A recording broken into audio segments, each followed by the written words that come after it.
je me ferai aider, entre guillemets, par un conteur que certains d'entre vous connaissent parce que c'est un conteur de la mission qui s'appelle Alain Benedictus et qui, parce qu'il est difficile de parler du cycle arthurien en ne parlant que de l'histoire. Voilà, donc il viendra pour un petit bout de rêve au milieu d'une histoire qui n'est pas toujours rêvée. Hein. On le verra. Ensuite, donc, j'aborderai Jeanne de Belleville, qui est la mère d'Olivier de Clisson et qui est une pirate, hein, voilà, qui va écumer les mers pour venger son mari. Tout ça dans le cadre de la guerre de succession de Bretagne. Ensuite, j'aborderai Une mère et ses filles, Anne, Claude et Renée, où j'insisterai particulièrement parce qu'elle est moins connue sur Renée de France, qui est la deuxième fille d'Anne de Bretagne et qui a comme caractéristique d'avoir introduit en grande partie le protestantisme en Bretagne. Voilà. Qui est une personnalité intéressante. J'aborderai aussi Joséphine Pencalette, qui est la révoltée, celle qui a mené la révolte des Sardinières.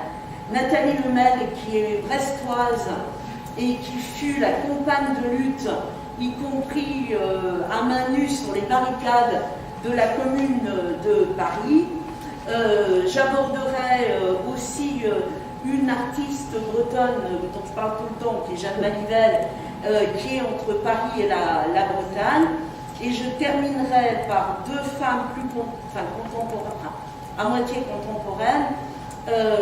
Cécile Roll-Tanguy, qui avec son mari va organiser le réseau d'Enfer Rochereau et puis la libération de Paris, mais à travers son prisme à elle. Voilà. Et puis la dernière que je ferai avec Claude, qui sera sortie de ces... voilà, où on va consacrer à Suzanne Asquette. Suzanne Asquette, c'est une ancienne de la mission et c'est la fondatrice du syndicat des employés de maison. On sait rarement qu'il y a un syndicat des employés de maison. C'est une fille qui est passée par la JAC et la JOC, voilà, et qui a compté pour la mission bretonne. Et j'aimerais bien ce jour-là passer un film qui s'appelle « Nous n'étions pas des bécassines », voilà, et qui pose le problème des employés de maison. Voilà. Claude, puis-je? Tu peux. Je peux. Bon.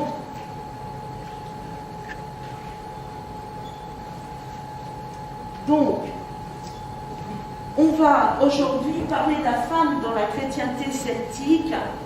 Alors, bon, la femme, vous verrez, je vais parler beaucoup des hommes, hein, et puis de la place que les hommes ont bien voulu leur laisser, et après de la place que les hommes ne leur laisseront pas. Voilà. Hein, c'est-à-dire qu'en fait, on va voir ici comment petit à petit on efface les femmes de la spiritualité chrétienne pour les laisser, je dirais, presque seulement s'occuper des choses matérielles et on va les dépouiller petit à petit de ce rôle spirituel qui était le leur. Alors, chrétienté et pas christianisme, et puis celtique. Alors, chrétienté, parce que on est dans la Bretagne et l'Armorique, donc la Grande-Bretagne d'aujourd'hui, qui était la Bretagne de l'époque, et puis l'Armorique, qui est la petite, qui va être la petite Bretagne, qui devient Bretagne dans ces années-là, quitte le nom d'Armorique, quand les Bretons vont arriver, traverser la Manche, qu'on appelait la mer de Bretagne, hein, et donc vont arriver de l'autre côté. Et le mot celte, c'est le terme habituel. Hein. Mais dans la réalité, il faudrait plutôt dire briton que celte, parce que ce sont des chrétientés qui vont être développées et alimentées par l'arrivée de ces Gallois, Écossais pour un petit peu, mais beaucoup Gallois, corniques, hein, irlandais qui vont arriver et peupler l'Armorique 5e, 6e siècle, qui étaient des hommes et des femmes qui vont arriver, et en réalité beaucoup du Pays de Galles, de la Cambrie. On disait Cambrie à l'époque pour parler du Pays de Galles. Et chrétienté, parce que contrairement à l'Église de Rome, qui petit à petit va rattacher ses chrétientés à elle, contrairement à l'Église de Rome, ce sont des chrétientés indépendantes. On crée des abbayes, les évêchés sont indépendants les uns des autres, donc la notion d'église, telle qu'on la connaît après dans le christianisme romain, la notion d'église n'existe pas. Donc, derrière le mot chrétienté, et chrétienté au pluriel, il y a cette idée d'indépendance des abbayes les unes par rapport aux autres, et puis des structures qui ne ressemblent pas du tout à l'Église catholique aujourd'hui, mais même à l'Église chrétienne des premiers temps. D'où la notion de chrétienté celtique. Il faut rajouter une chose, c'est que cette période, ces chrétientés, sont des zones de transition, des périodes de transition entre les anciennes religions, dont on va voir ce qu'elles ont laissé comme trace, comment on les a assimilées, en particulier par rapport au rôle des femmes, et donc avec évidemment l'Église chrétienne telle qu'on va la connaître après. Voilà. Donc ça c'est pour vous situer un petit peu le cadre. Je vous ai mis deux références, dont une qui est vraiment bien, qui s'appelle Les Royaumes celtiques, de Dillon et surtout de Guillaumard, qui est vraiment excellent là-dessus. Voilà, et puis il y a d'autres choses, je vous ai mis aussi Les chrétientés celtiques, qui a été réédité de Hugo, voilà. Donc, pour comprendre ces chrétientés celtiques, il faut comprendre comment la Bretagne est devenue chrétienne. La Bretagne devient chrétienne avec l'arrivée de ce qu'on appelle les Saint-Bretons. Alors, ces Saint-Bretons, 5e, 6e siècle. Ça ne veut pas dire qu'il n'y avait pas eu auparavant des chrétiens en Bretagne. En fait, ce sont souvent des soldats romains qui, quand ils arrivent en Bretagne, en Armorique et en Bretagne, sont convertis au christianisme et vont convertir au christianisme. Mais ils ne créent pas d'église. Ils ne créent pas d'église. Et ces églises, elles sont par contre créées de l'autre côté de la Manche, en Irlande, plus loin, mais aussi dans les Cornouailles anglaises, au Pays de Galles et dans une partie de l'Écosse. Et elles sont structurées d'une manière qui est très différente de la structure de l'Église de Rome. Elles sont structurées autour des abbés et des abbesses et d'abbayes qui sont gigantesques, avec plusieurs milliers d'âmes parfois, et que l'on trouve sur le territoire de la Cambrie, de l'Écosse ou des Cornouailles, mais que l'on trouve beaucoup dans les îles. Et ces abbayes, la plus importante va être l'abbaye de Iona, qui sera détruite aussi, comme Landévennec, par les Vikings, mais ce sont vraiment des cœurs importants. Et ces Saint-Bretons vont échapper, vont vouloir échapper au grand flux migratoire des Angles, des Saxons, j'y reviendrai tout à l'heure, et donc ils vont traverser la Manche. Et cette traversée de la Manche, on l'appelle la traversée prodigieuse. Parce que, alors ils arrivent par, on dirait aujourd'hui par tribu. En fait, ce sont des familles élargies. La première famille qui aurait mis le pied sur la terre armoricaine, c'est Fragan et Gwen. Fragan et Gwen, ce sont les parents de Sainte Clairvy. ça vous dit rien. Mais si je vous dis Sanguinolé, là, ça va vous dire quelque chose. Hein? Voilà, donc Mère Clairvy est une sainte qui est une des... c'est la sœur, l'unique sœur de Sanguinolé. Et donc, ils arrivent donc par tribu. Ce sont souvent des petits rois, hein, et puis l'abbé qui les accompagne et qui vient avec eux. Alors, ils arrivent de différentes manières. Il y en a, ils sautent. Hein. Donc, ils sautent du sud de l'Angleterre jusqu'à la pointe armoricaine. Hein. Il y en a d'autres, ils ne sautent pas, ils arrivent sur des branches d'arbres. La plus célèbre, c'est une femme, elle est arrivée sur les branches d'arbres, elle arrivait de Cambrai, c'est Sainte Noyane. Hein. D'arriver avec sa servante, et elles chevauchaient une grosse branche de chêne. Voilà, donc ils sautent, ils prient le Seigneur et ils sont emmenés de l'autre côté, mais donc ils arrivent avec leur foi. Hein. C'est pas des conquérants militaires ou des gens qui veulent s'approprier des territoires. Derrière, ce sont des gens qui arrivent, des hommes de paix et des hommes de foi. Hein. D'une foi très, j'allais dire très carrée, très marquée. Carré, c'est peut-être pas le terme, mais très marquée, un peu la foi du charbonnier, vous voyez. On appellerait ça de cette manière-là aujourd'hui. Et la plupart d'entre eux donc vont arriver, évidemment, vous le savez, dans des auges de pierre. Hein. Et vous avez beaucoup de saints et de saintes de ces premiers temps qui arrivent dans des auges de pierre.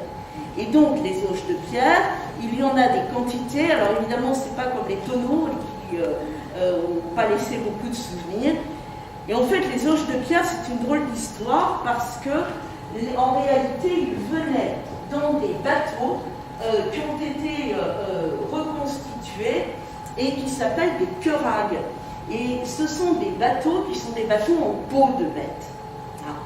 Mais pour qu'ils puissent traverser, c'est pas énorme hein, la traversée de la Manche, mais pour la traverser, il fallait que le bateau soit lesté. Et on lestait le bateau avec des pierres.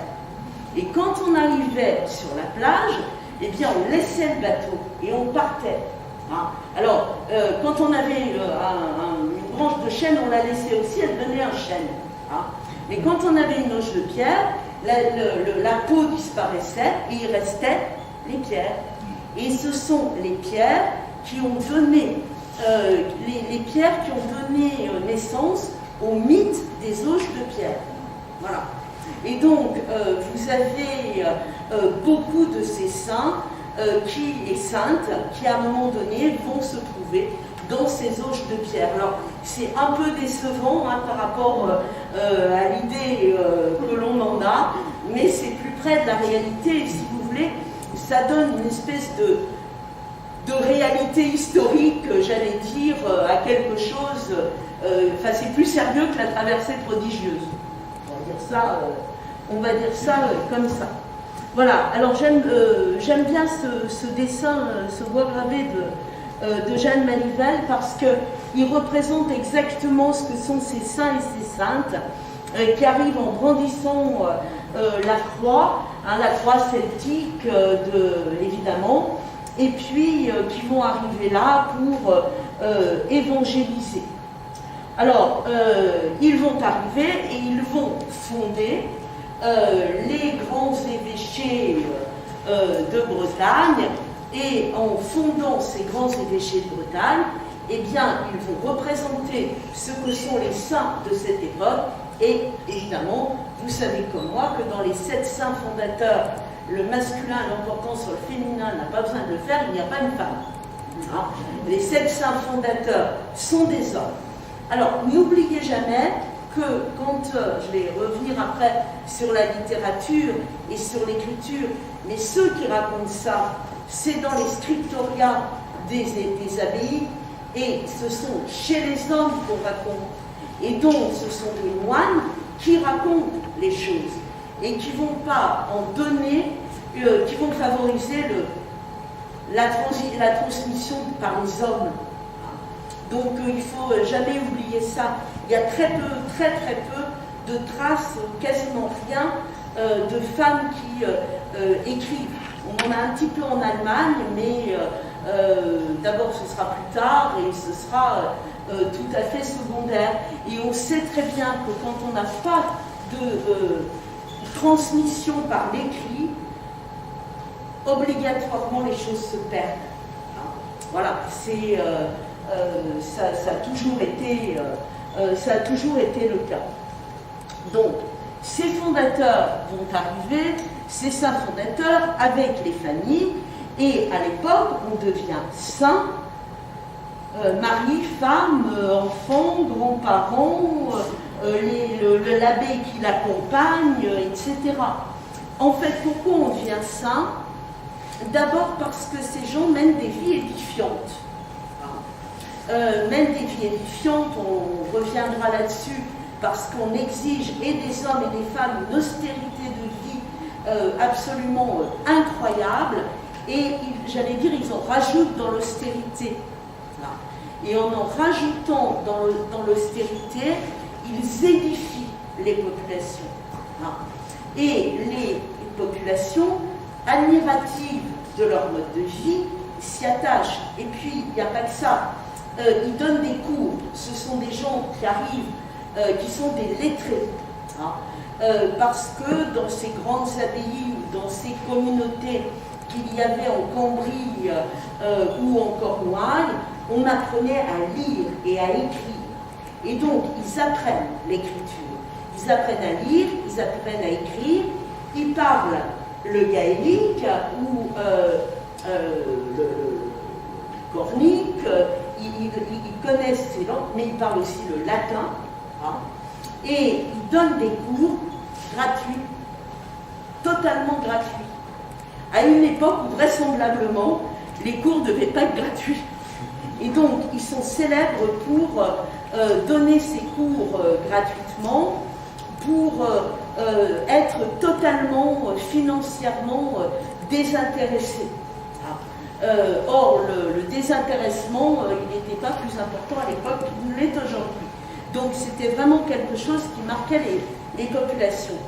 Et en même temps, ils arrivent dans une Bretagne, enfin une Armorique, qui n'est pas encore structurée sur le plan des campagnes, sur le plan des territoires.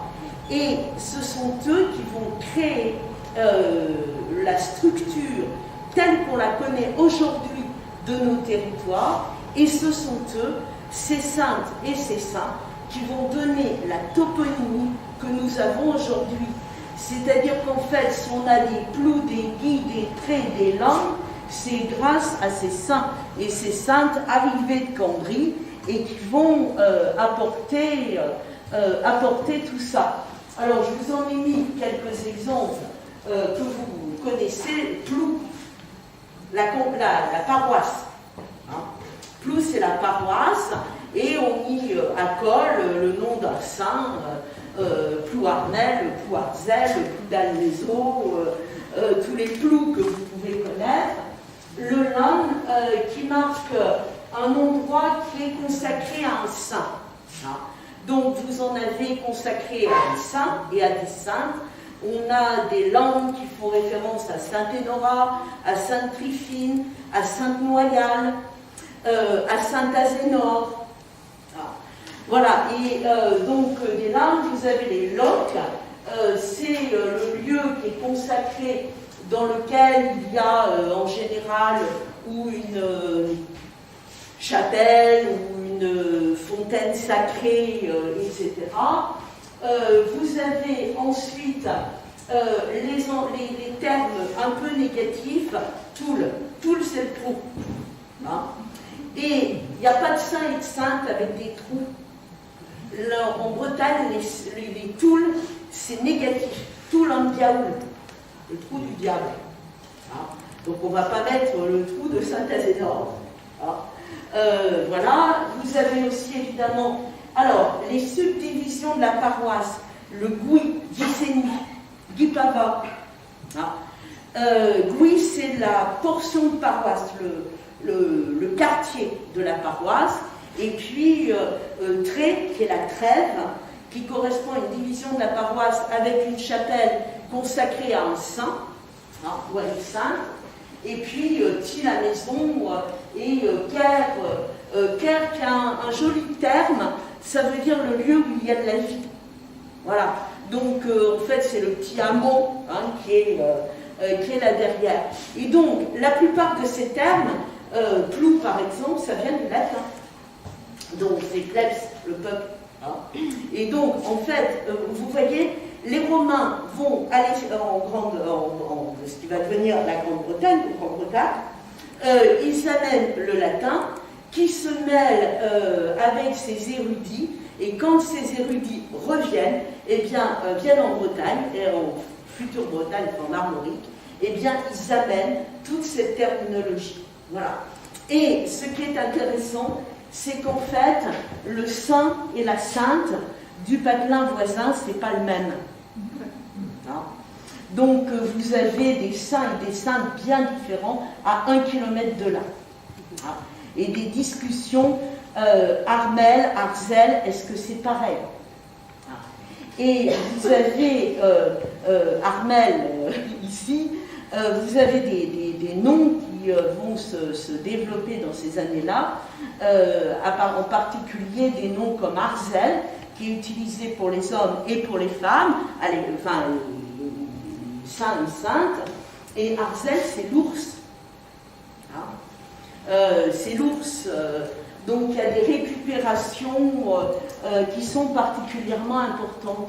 Et Arzel féminin, on n'en trouve pas sur les bords de mer. À l'époque, c'est tout à l'intérieur des terres. Ça veut dire là où il y a des ours, mais on est encore dans les tenants de l'ancienne religion. Parce que quand les saints et les saintes arrivent, ils arrivent sur les côtes. Et donc les tenants de l'ancienne religion, on les renvoie vers le cœur des forêts.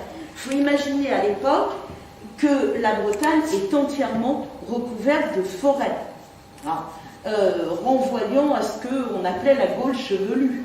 La Gaule chevelue, c'est pas le fait qu'on ait des nattes. La Gaule chevelue, ce sont les forêts qui recouvrent la Gaule, et en particulier la forêt atlantique. Elle va être défrichée au Moyen-Âge, défrichée à l'époque moderne, défrichée évidemment par Louis XIV, par Bonaparte et après par Napoléon. Mais à l'époque, c'est vraiment l'intérieur des terres, ce sont vraiment les zones les plus forestières que vous pouvez imaginer. Et ce n'était pas c'était des feuillus. Il y avait des chênes, des hêtres, des châtaigniers, des peupliers, des bouleaux le long des rivières. Et donc vous aviez une richesse forestière absolument extraordinaire. Et donc tous ces hommes et ces femmes qui étaient les tenants de l'ancienne religion, on va les renvoyer vers l'intérieur des terres. Alors je vous ai mis cette petite carte aussi, et en fait on ne voit pas grand chose, je vais peut-être dû éteindre, je ne sais pas quoi.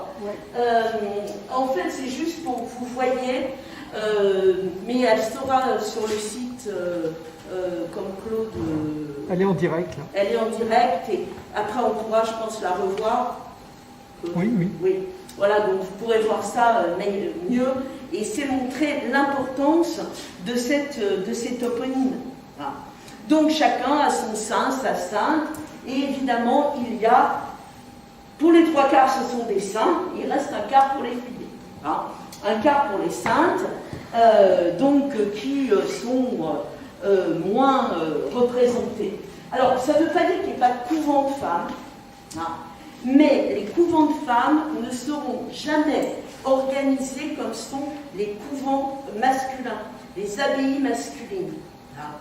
Des femmes, on attendra qu'elles aident les pauvres, qu'elles tissent, qu'elles préparent des repas, mais on n'attendra pas d'elles qu'elles écrivent, qu'elles recopient, etc. Il y a une grosse différence, évidemment, entre les deux. Mais ce que l'on sait de ces chrétientés celtiques, on le sait par les couvents, par les abbayes. Et donc, en particulier pour la Bretagne, notre Bretagne, enfin l'armorique de l'époque devenant Bretagne, on le sait par ce qui a été en particulier fait à Landévennec. Landévennec, c'est l'abbaye qui est créée par Saint Gwénolé. Et cette abbaye, elle est le joyau des chrétientés celtiques. Elle est absolument extraordinaire. Gwénolé et ses compagnons ont dompté une partie donc de la rade en réalité, et puis c'est le coin de Crozon, de toute cette partie qui est autour de Brest, qui n'existait pas du tout évidemment à l'époque, et ça va être donc ce monastère qui est fondé vers le 5e siècle, vers 485 par Saint Gwénolé, et qui pendant un siècle va être vraiment l'apogée de ces chrétientés. Et on apprend énormément de choses sur ces chrétientés. Et puis, il se trouve qu'on va le voir, l'Église de Rome voit mal les chrétientés celtiques. Parce que vous allez voir, il y a des comportements qui choquent énormément Rome, pas seulement chez les femmes. Et Rome va petit à petit vouloir la disparition de ces chrétientés celtiques. Parce que pour Rome, vous imaginez, ils étaient ingérables. C'est l'abbaye et le père abbé qui décident. Et est-ce que c'est pareil que Rome? Est-ce que ça ne l'est pas? Rome voit ça d'un très très mauvais œil, cet éparpillement. Et cet éparpillement qui en plus a été favorisé par les données naturelles. Il pleut, il y a des sources, il y a de l'eau. Pourquoi l'habitat est dispersé en Bretagne? Parce qu'il y a de l'eau partout. Après, il y a des faits historiques, des choix de société, mais au point de départ, c'est la présence de l'eau. Donc Rome et puis Rome a beaucoup de mal à comprendre ces chrétientés. Vous savez, Rome, c'est carré. Carré, anguleux, c'est le forum. Dans les chrétientés celtiques, tout est rond. Tout est en rondeur. Mais quand vous êtes en rondeur, il n'y a pas de hiérarchie. Vous ne pouvez pas créer de hiérarchie. Les huttes sont rondes, les limites des hameaux sont ronds, tout est rond. Tout est rond et les gens ont des longs cheveux.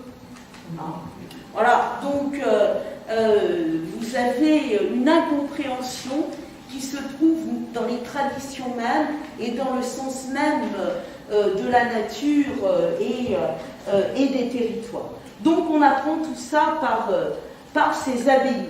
Alors, les femmes dans tout ça, il leur reste une place assez limitée.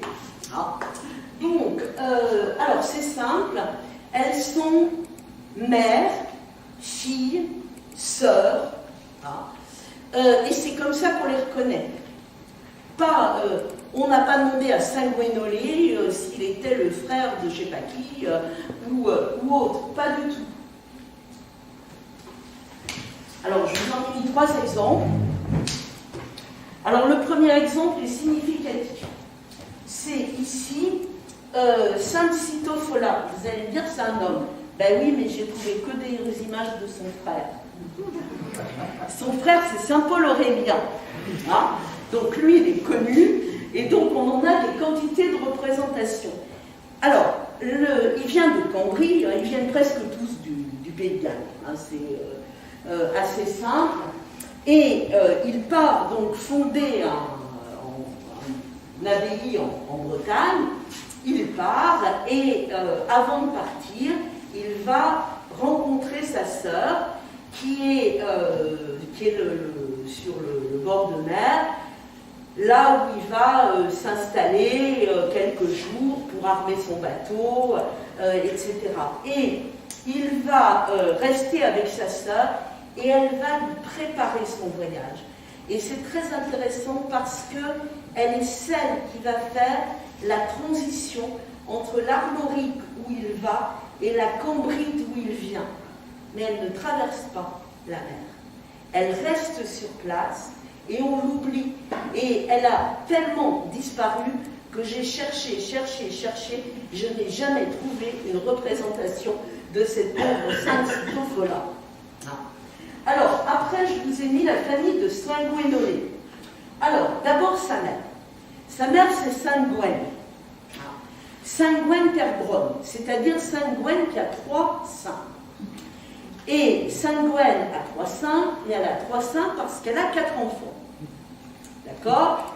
Elle a comme premier enfant Guéthénoc, elle a Jacu, et le plus connu qui est Sainte Gwénolé. Et puis Clairvy. Mais elle a 3 saints pour nourrir ses 3 fils. Et donc elle est tout le temps représentée avec ses 3 saints et les 3 garçons accrochés au sein de leur mère.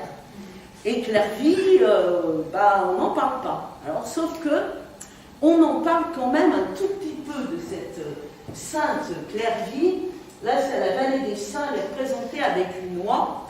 Et elle est connue uniquement parce qu'elle était dans la cour, dans la basse-cour de la familiale, et une oie méchante lui a gobé les yeux. Et donc, on a appelé Saint Gwénolé, enfin, qui n'était pas encore Saint Gwénolé, en catastrophe, et Gwénolé est arrivé à récupérer dans le ventre de l'oie les yeux de sa sœur et les a remis. Voilà. Et il aurait, semble-t-il, crevé les yeux de l'oie. Hein? Donc, Clairvy, on ne la connaît que pour ça. Donc, vous voyez, alors elle trimballe ce moi aveugle derrière elle, mais vous voyez, on a les fondateurs d'abbayes, on a les fondateurs de paroisses, on a tout, et les seules femmes dont je puisse vous parler, on les connaît parce qu'elles sont mères, filles, enfin, mères ou sœurs. Hein? Voilà. Donc, mais je trouve que Sainte Gwen, c'est intéressant parce que 3 saints et 4 enfants. D'accord? C'est quand même assez révélateur. Et dans toutes les représentations que l'on a de Sainte Gwen, elle a ses 3 fils au sein. Hein? Voilà. Et alors, c'est évidemment assez significatif de tout ça. Ou alors quand donc elles sont filles, ou alors elles sont martyrs. Hein? Ou alors elles sont martyrs, ou parfois elles sont les deux. Hein? Elles sont les deux, elles ont les représentations du martyr, les palmes, hein, la palme qui est le symbole du martyr, et elles sont vierges. Hein? La grande force des femmes de l'époque était leur volonté de rester vierges. Et on ne compte plus ces femmes qui ont été tuées, décapitées, violentées parce qu'elles voulaient non seulement rester vierges, mais se consacrer à Dieu. Donc, vous voyez, les femmes, c'est ou le lien familial, ou le lien du martyr. Il n'y a pas femme 2. Alors, il y a femme 2, Gwen était la femme aussi de Saint Dragon. Ils étaient, de toute façon, à l'époque, ils étaient tous saints, mari et femme, en général. Sauf quand c'était un affreux mari qui vous obligeait, qui vous violait, etc. Hein? Il y a même, ça a été le cas de Sainte Noailles, son mari la violait tous les soirs, mais il lui interdisait d'avoir des enfants. C'est un peu compliqué. Donc vous voyez, alors, et vous avez beaucoup de saintes qui ont été décapitées. Alors, beaucoup de saintes qui ont été décapitées, et ça reste jusque vers le XIIe, XIIIe siècle. Sainte Noailles est décapitée, Sainte Aude est décapitée, et elles ont en général, par contre, le droit de prendre leur tête et d'aller mourir où elles le veulent. Elles ne meurent pas nécessairement sur le lieu de leur décapitation. Elles partent avec leur tête sous le bras. Hein, et elles vont mourir, la décapitation ne les tue pas, et elles vont mourir là où elles ont décidé de mourir. Et leur sang, ou leur tête qui roule, crée instantanément des fontaines. Hein. Les femmes de cette époque, quand elles meurent, instantanément il y a de l'eau l'eau, c'est symbole à la fois de la purification, mais c'est le symbole aussi du lait qui coule et du sacrifice de ces femmes qui ne sont pas mères, mais génèrent cette eau qui va ruisseler. Il y a énormément de fontaines, il y a assez peu, il y a moins de chapelles de saintes que de saints, mais il y a énormément de fontaines qui sont liées aux saintes et à ces saintes femmes. Voilà, et en même temps, quand elles sont reconnues, elles peuvent l'être aussi par leurs enfants.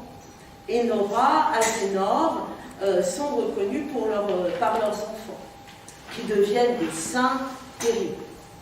Saint Budoc, par exemple, qui va être terrible. Mais vous voyez, c'est le martyr ou la famille. Ce qui est quand même une vision de la femme qui ne va pas nécessairement dans le bon sens. Ça ne veut pas dire qu'il n'y ait pas eu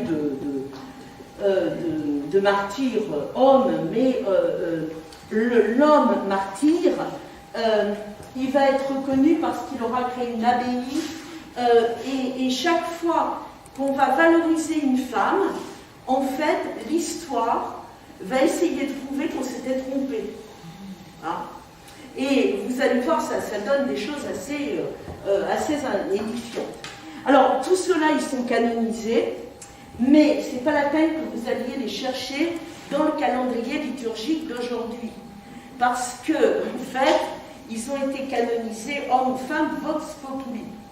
En gros, quand on mourait, on avait fait des miracles, et on adorait le merveilleux, et donc on n'avait pas besoin, les procès en canonisation n'existaient pas. Pour la Bretagne, le premier procès en canonisation, qui sera donc un vrai saint, c'est Saint-Yves, dont on a des piles entières du procès en canonisation. Et en vox populi, ça voulait dire qu'on vous proclamait saint par la beauté de votre âme et de votre vie. Et puis, après Vatican II, on a décidé d'éliminer les saints qui n'étaient pas des vrais saints et qui encombraient, entre guillemets, le calendrier. Et donc, les saints bretons, ils ont quasiment, tous disparu. C'était dans les années 60, et c'était assez drôle parce que le père Kemner avait un bréviaire d'avant et un bréviaire d'après, et donc c'était pas les mêmes saints. Donc on a remplacé Saint Gwenolé ou Gwenaël par Saint Gwenaël qui est devenu Saint Hubert. Voilà, et puis il y en a des quantités d'autres. Et pour être sûr que Sainte Anne c'était bien la bonne, on lui a mis Saint Joachim avec, comme ça le mari et la femme, il n'y avait pas de doute. Voilà, donc on était dans les bonnes choses.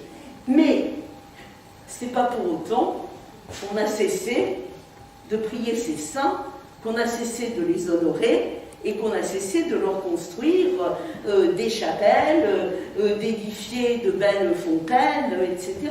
Ça, on a continué. Et vous savez très bien que le culte des saints bretons continue, même si aujourd'hui ils ont été rayés du calendrier. Bon, et puis alors, dernière chose sur les femmes, on va de plus en plus sympathique. Excusez-moi, je vois, mais alors, je ne raconte pas parler, et encore là, c'est pas très longtemps, mais avec le masque devant, idéal. Alors, en dehors de ça, l'image que l'on donne des femmes, c'est qu'elle est la méchante.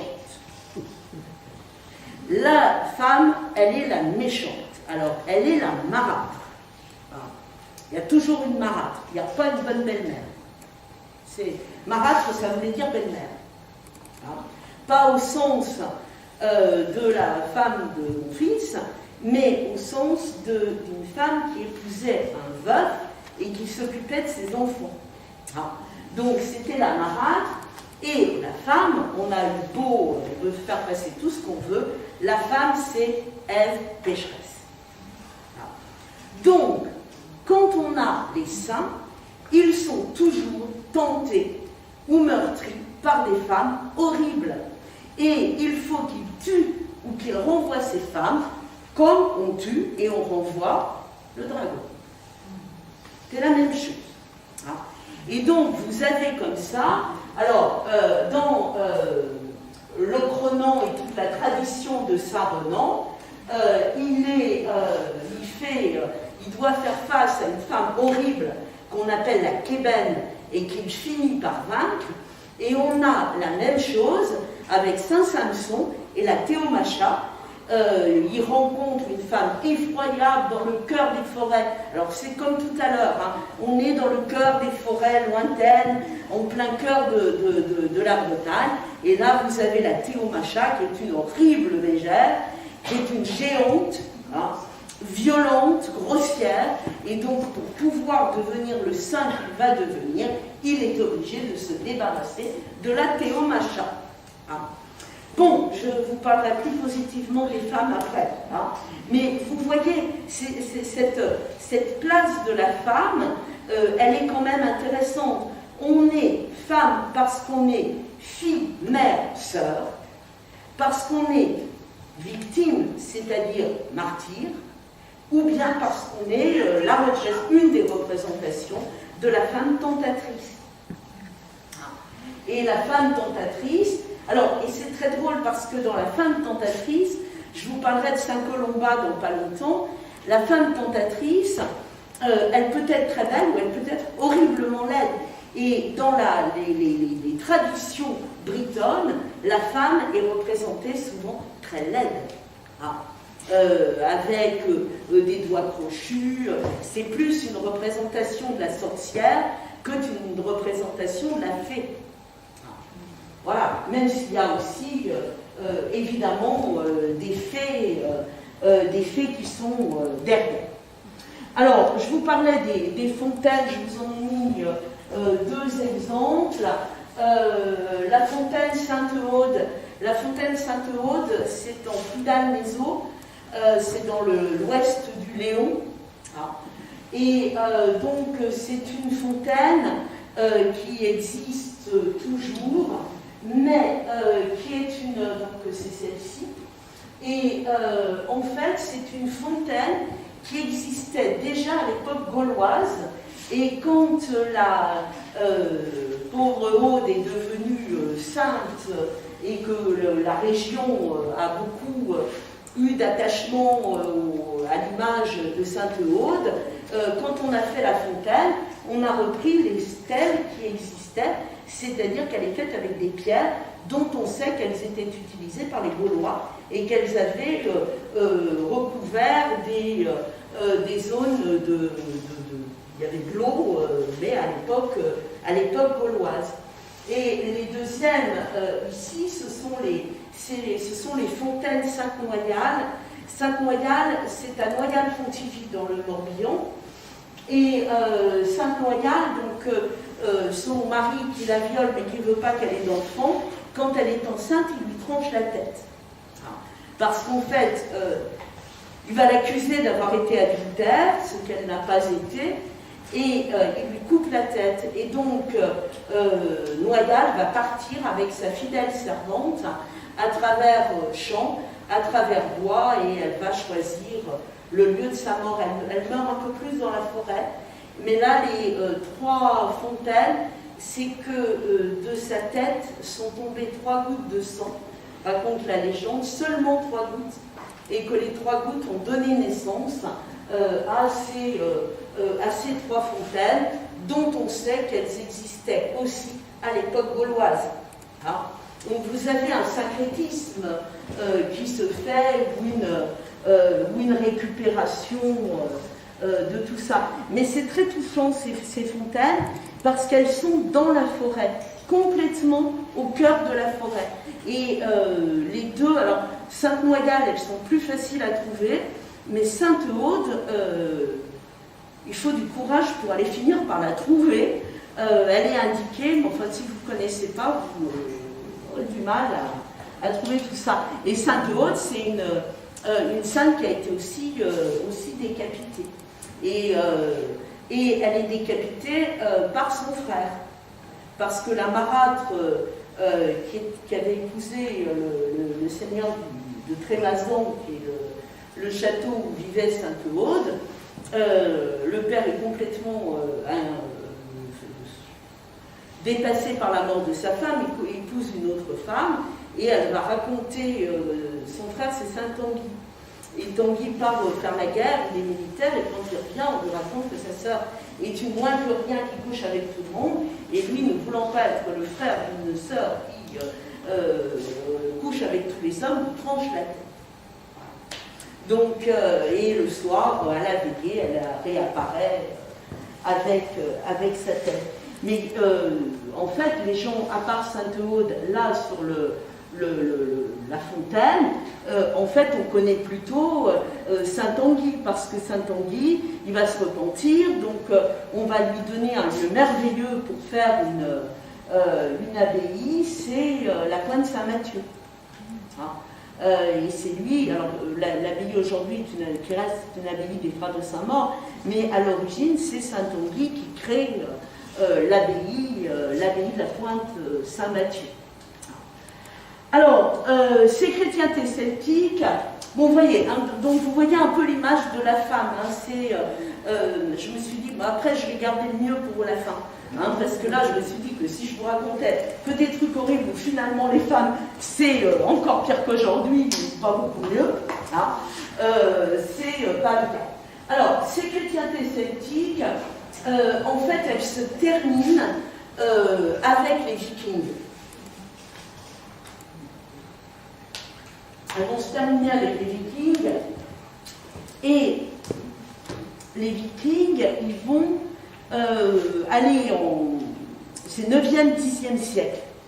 Hein, 9e, 10e siècle, et ils vont en Irlande, ils vont en Bretagne, ils vont en Grande-Bretagne et en Petite-Bretagne. Hein, et ils saccagent absolument tout, et en particulier les abbayes. Il y aura le sac de Iona, et puis il y aura le sac de Landévennec.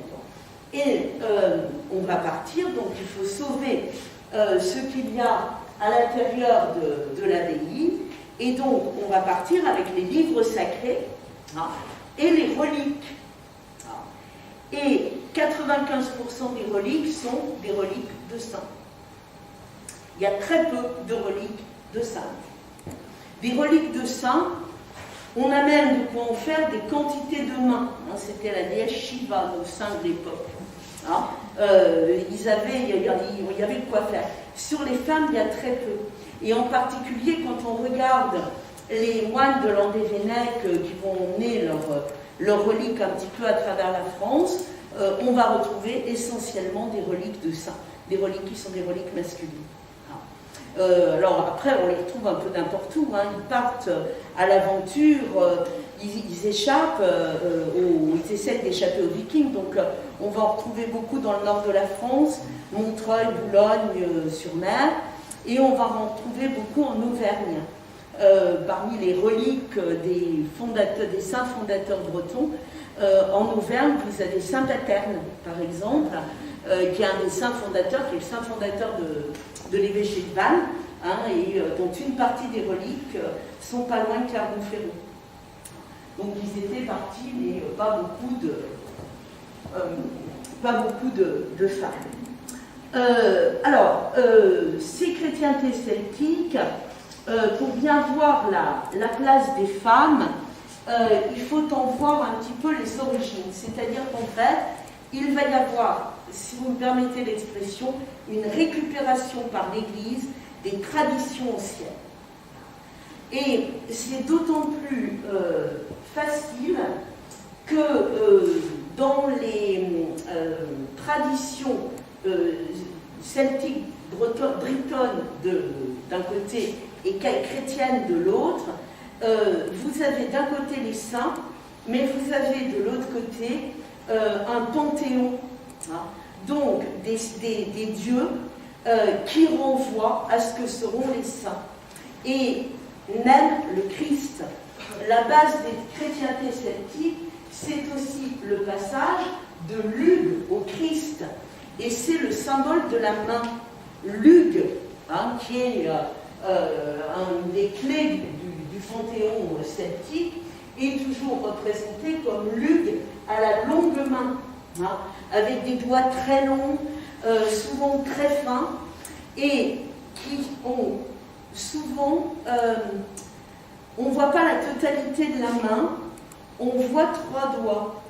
Et cette idée-là, on va la retrouver dans la façon dont le Christ, qu'on appelle le Christ Pantocrator, est représenté. C'est-à-dire le Christ Pantocrator, c'est le Christ à la fois qui bénit et enseigne. Et il a en fait 2 doigts pliés et les autres doigts qui se retrouvent. Et donc c'est le signe de la bénédiction et de l'enseignement. Et Lugh, c'est le savoir, et le Christ, c'est l'enseignement d'un côté, la bénédiction de l'autre. Ah. Alors, ça ne veut pas dire que le Christ est Lugh, mais ça veut dire que dans ce panthéon briton, on a pu trouver des éléments qui allaient rattacher au christianisme. Donc ça a été plus facile de les convertir que ça n'a été facile de convertir les Japonais ou les Chinois quand les Jésuites sont allés les convertir et où ça a été un échec cuisant. Hein. Donc il y avait des affinités, si vous voulez. Et puis il y avait aussi autre chose, qui est que la foi chrétienne exige tout. Hein. Elle exige le don, elle exige le désintéressement, elle exige l'abandon de soi, et en fait c'était des notions qui parlaient aux gens de l'époque. Et ils vont donner, on le voit à travers ces saints, des gens qui sont des saints, mais d'un seul tenant, qui vont aller jusqu'au don d'eux-mêmes, mais pas de demi-mesure.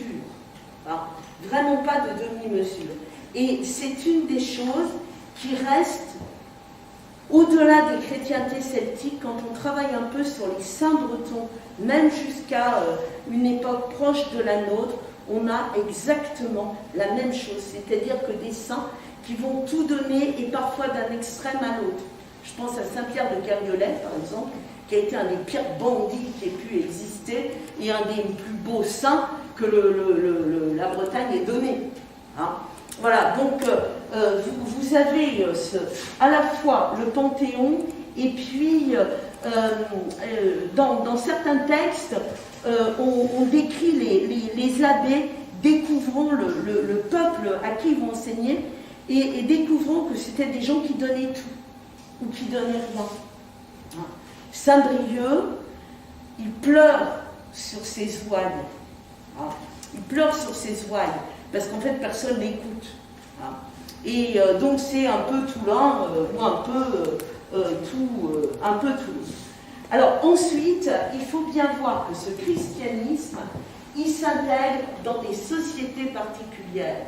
Et il s'intègre donc en Bretagne et en Armorique.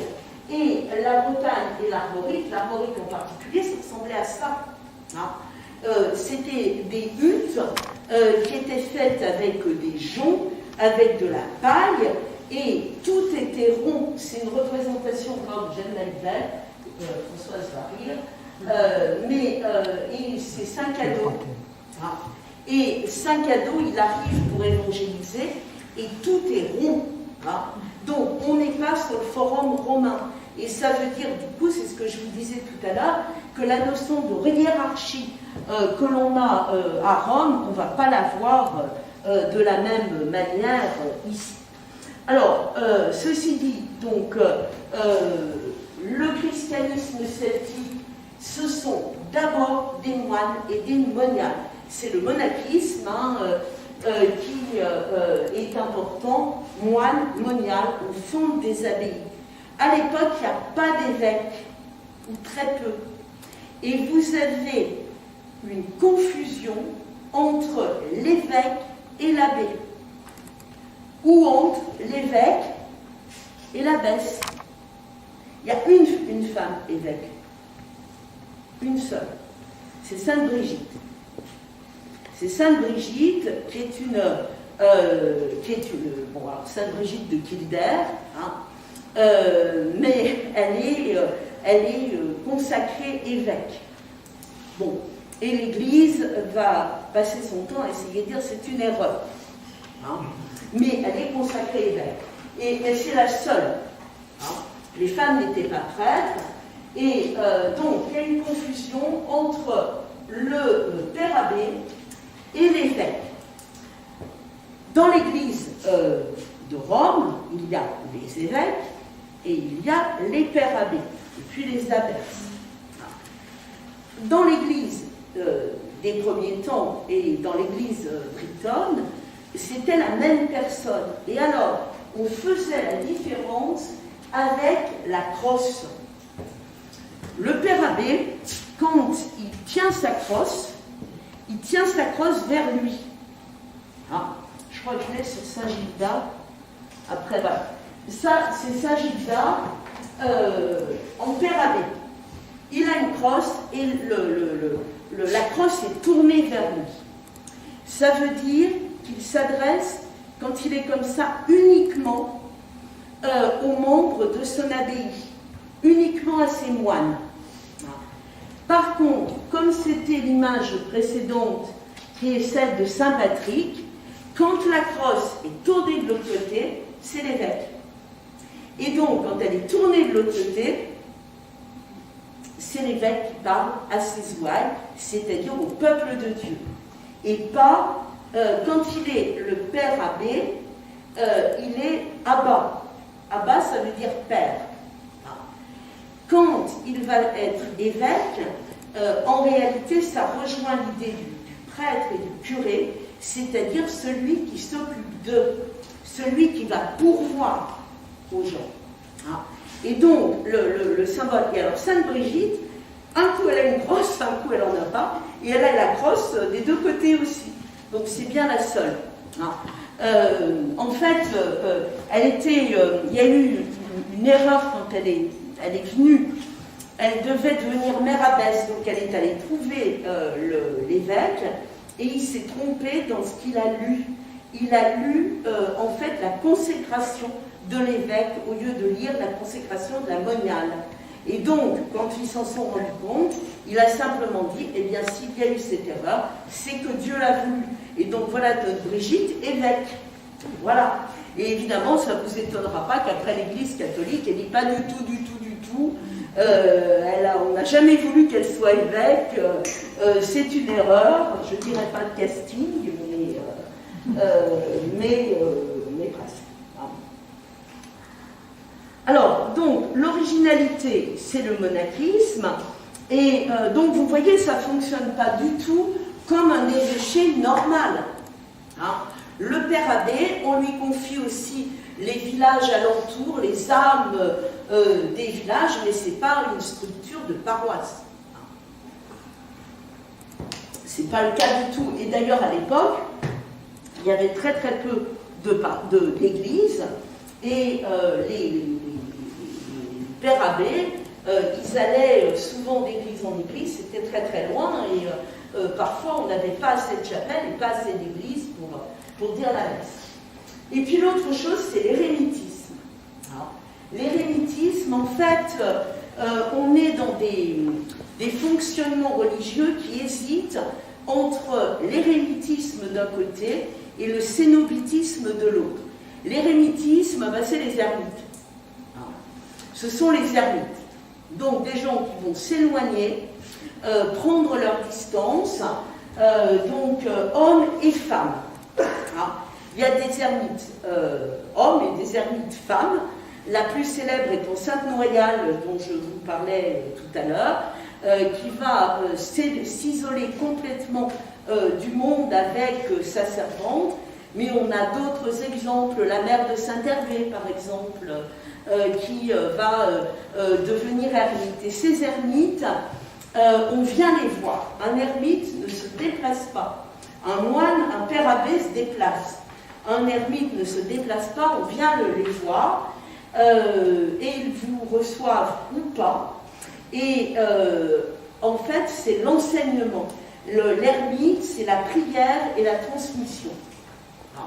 Un ermite, c'est la solitude qui permet de prier, mais qui permet aussi, quand les gens en ont besoin, de transmettre. Ça a toujours été dans les primitifs, dans les premiers pères de l'Église, ça a été très important, les rémitismes. Et on est très intéressé, c'est très intéressant de voir l'importance de ces ermites en Armorique. Et c'est vraiment un lieu, notre Bretagne, ça a été un lieu où l'érémitisme a vraiment pris un essor très important, comme en Orient. L'Orient est terre d'érémitisme. Et on sait, de manière à peu près sûre aujourd'hui, que les prêtres de l'ancienne religion, les druides si vous voulez, ont beaucoup voyagé, beaucoup plus qu'on ne le croit. C'est-à-dire qu'ils n'ont pas vécu seulement dans la forêt de Paimpont ou dans la forêt des Carnutes. Ils ont beaucoup voyagé et ils sont beaucoup allés en Asie, beaucoup allés en Orient. Et en Orient, ils ont découvert des cultes de saints, le culte de Sainte-Anne, mais ils ont aussi trouvé des enseignements sur la prière, la méditation et la vie en ermite. Voilà, et donc ça a été, on sait aujourd'hui qu'il y a eu ces liens avec l'Orient, qui est quand même une évolution dans la connaissance de la pensée qui est importante, mais vous voyez, on a ces ermites. Et l'érémitisme, c'est la solitude. Et la solitude la plus totale. Alors, Sainte Brigade, elle n'est pas toute seule, elle est avec sa servante. Mais ils sont en général totalement seuls, mais ils hésitent avec le cénobitisme. Le cénobitisme, c'est la vie en communauté. C'est la vie en communauté. Il y a une seule, il y a vraiment dans les ordres religieux, il y en a un qui a été, mais plus tard, c'est Saint Bruno, qui va créer les Chartreux. Et les Chartreux, c'est un équilibre entre le cénobitisme et l'érémitisme. Mais à l'époque, il y a un peu des deux. Et alors, du coup, il y a des gens qu'on va retrouver à la fois dans des abbayes et puis vivant comme des ermites. Alors, après, vous aviez aussi la petite communauté. Beaucoup de femmes créent des petites communautés, c'est-à-dire 7, 8 personnes seulement qui vivent autour d'elles. Mais il y a cette tentation. Et alors, c'est un peu une des raisons pour lesquelles il y a des saints, on pense qu'il y en a eu plusieurs, parce que vous avez par exemple Saint-Gildas, on va le retrouver à la fois à Ruisse, dans la presqu'île de Ruisse, où il est dans une abbaye, mais on va le retrouver ensuite à Dieuzy-les-Eaux, sur les bords du Blavet, en tant qu'ermite, et puis au final, on va retrouver son corps dans une auge de pierre. Alors, arrivant là encore en presqu'île de Ruisse, en Arzon. Donc on pense qu'il y en a eu, globalement, qu'il y en a eu plusieurs. Et alors ces ermites, hommes ou femmes, passent leur temps à prier, avec une ascèse extrêmement importante. 2 mois sans manger, uniquement boire de l'eau. Donc c'est d'ailleurs, la plupart d'entre eux s'installent à proximité d'un cours d'eau. L'austérité, pas de lit, la pierre, on couche par terre, et l'oreiller, c'est une pierre. Et donc, vous voyez, c'est assez rude, et d'ailleurs, ils vont imposer cette austérité. Alors, ensuite, ces chrétiens tessalonicains, c'est l'intérieur des forêts. Et là, l'intérieur des forêts bretonnes, c'est passionnant parce que vous y trouvez des tas de saints et des tas de saintes. Et ces saints et ces saintes sont en réalité ou des faits. Par exemple, vous avez des toponymes en saintes, les saintes, sans nom précis. Vous en avez plein dans la forêt de Pimpon, c'est à Brocéliande. Vous en avez en forêt de Quénécan. Vous en avez dans la forêt du Huelboite. Eh bien, si vous tombez là-dessus, si vous avez ces toponymes avec pas de nom saint, c'est les fées. En fait, les fées, on les a canonisés. Parce qu'il ne fallait pas ces choses de l'ancienne religion. Donc, là où il y avait des traces de fées, on a mis des toponymes en sainte. Et quand vous mettez un toponyme en sainte, vous rendez la terre encore plus sacrée qu'elle ne l'est. Et de toute façon, pour les chrétientés celtiques, toute terre est sacrée. C'est la raison pour laquelle, encore aujourd'hui, vous avez beaucoup de gens qui disent « Ah, mais la Bretagne, c'est Dwarf-Santel, c'est-à-dire la terre sainte. » Et ça vient de cette époque-là, où en fait, dès l'instant où on croit, où on a un saint ou une sainte, la terre est devenue une terre sacrée, une Dwarf-Santel. Vous imaginez bien Rome qui veut, à côté de ça, convertir tout le monde, mais à l'époque, dans ces chrétientés, il n'y avait pas besoin d'aller convertir, puisque dès l'instant où vous croyez, la terre était une terre sainte. Et c'est resté très longtemps.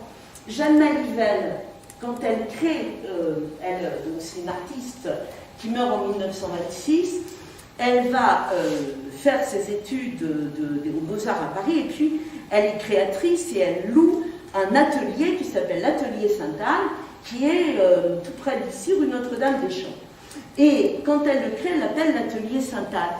Pourquoi? Parce que dès l'instant où vous dites Sainte-Anne, vous êtes en terre bretonne, donc en terre sainte.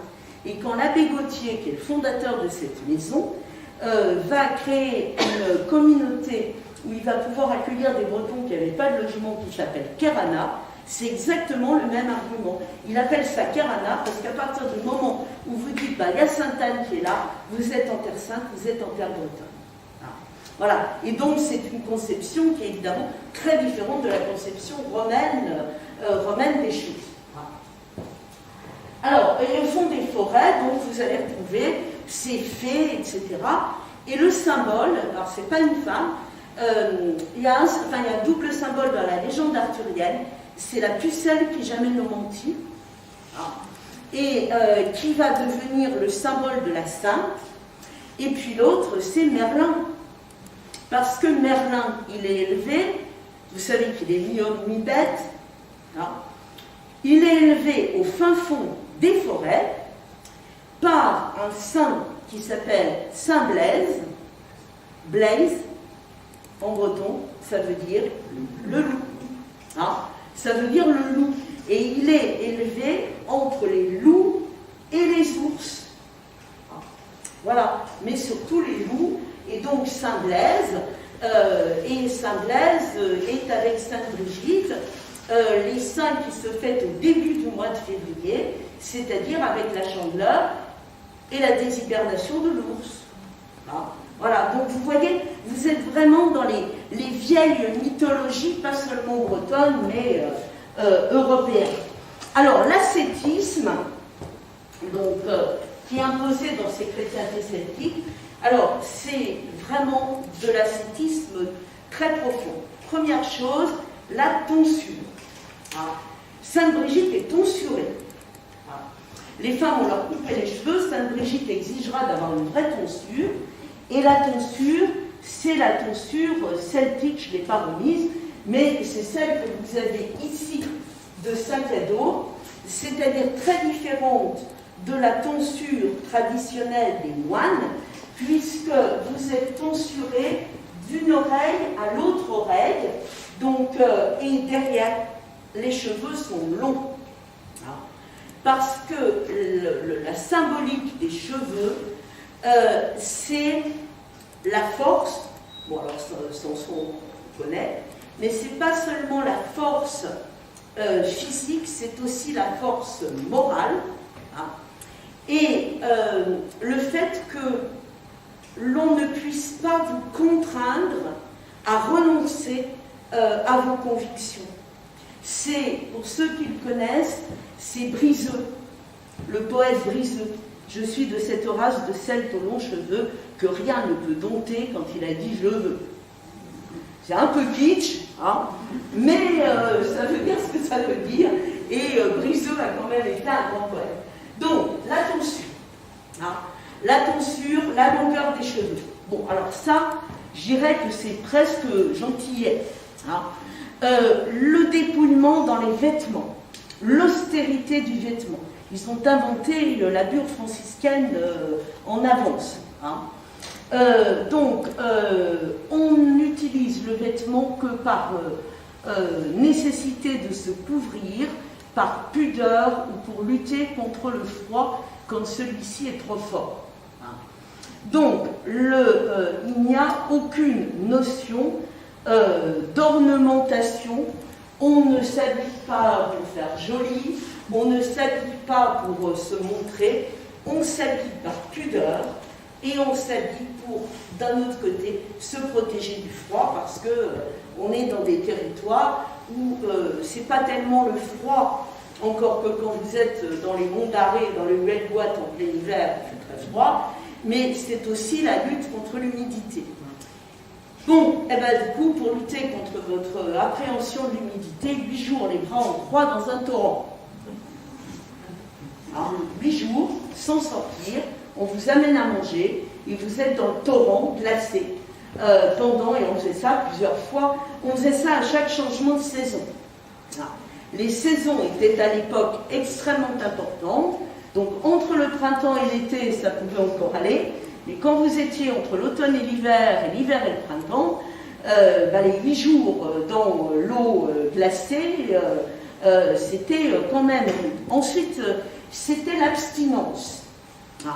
L'abstinence régulière, c'est-à-dire à chaque saison, entre 1 et 2 mois de jeûne. C'est ce que je vous racontais tout à l'heure. 1 à 2 mois de jeûne, de l'eau, et uniquement de l'eau. Et chez les ermites, on préparait une soupe d'herbe qui durait 15 jours. Donc pour qu'elle dure 15 jours, on mettait de l'eau. Donc les premiers jours, on sentait un peu les herbes. Au bout de 8 jours, c'était un peu moins.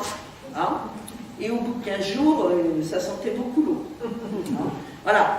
Et puis, alors, l'ascèse suprême, c'était de coucher un homme et une femme, l'un à côté de l'autre, et si possible, une très belle jeune fille à côté d'un jeune moine. Et il fallait rien qui se passe. Voilà. Donc il fallait qu'il résiste à la tentation pendant des nuits. Hein, voilà. Donc je ne sais pas ce que vous préférez, si c'est l'eau et les bras en croix pendant 8 jours. Pardon ? Ils devaient perdre beaucoup de... Ah oui, oui, oui, ils étaient maigres comme des clous. Hein. Non, mais ils devaient mourir aussi des fois. Alors l'idée, c'était que ça les endurcissait. Enfin, voilà. Alors, Rome était affolée de ça. Hein. Et c'est resté longtemps. Hein.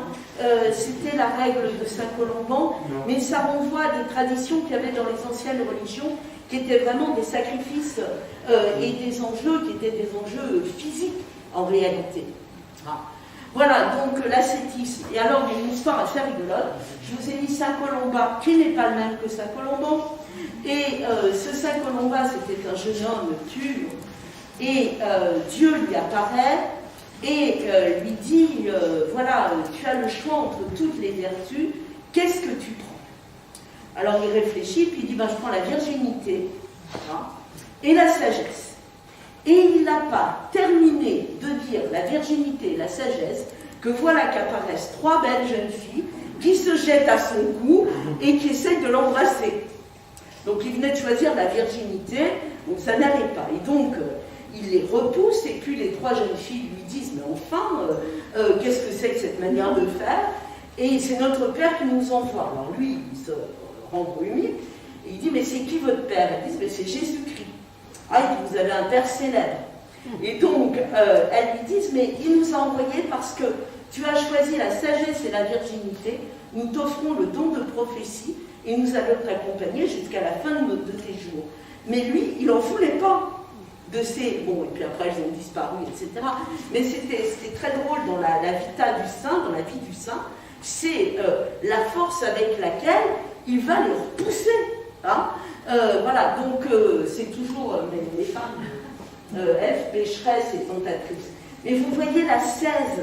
Hein. Et donc, quand à partir du IXe siècle, on va imposer la règle de Saint-Benoît, et ben, ça va apparaître comme une règle douce. Nous, quand on lit ces règles, on les trouve terribles, mais par rapport à ce qu'ils vivaient eux, c'était des règles absolument extraordinaires. Alors, du coup, les femmes, dans cette histoire, tout à l'heure on a dit saintes, voilà, alors les femmes, vous allez voir un petit peu leur place. Alors, ce qu'on en sait, c'est pas grand-chose. On en sait un peu parce qu'il y a une lettre qui a été envoyée au début du VIe siècle, globalement autour un peu avant 520, qui ont été envoyées par trois évêques, qui étaient l'évêque Licinius de Tours, Eustache d'Angers et surtout un que vous connaissez qui est Mélène de Rennes, et qui est une lettre qu'ils envoient à des prêtres qui sont deux prêtres bretons d'Armorique, Catierne pour l'un et Lovocate pour l'autre. Et la lettre, en fait, elle est suite à une dénonciation. Si ces trois, alors c'est intéressant qu'il y ait Mélène de Rennes, Tours parce que c'était la métropole la plus proche de la Bretagne, et quand la Bretagne va être intégrée à l'église de Rome, ça va être à travers le rôle de la métropole de Tours.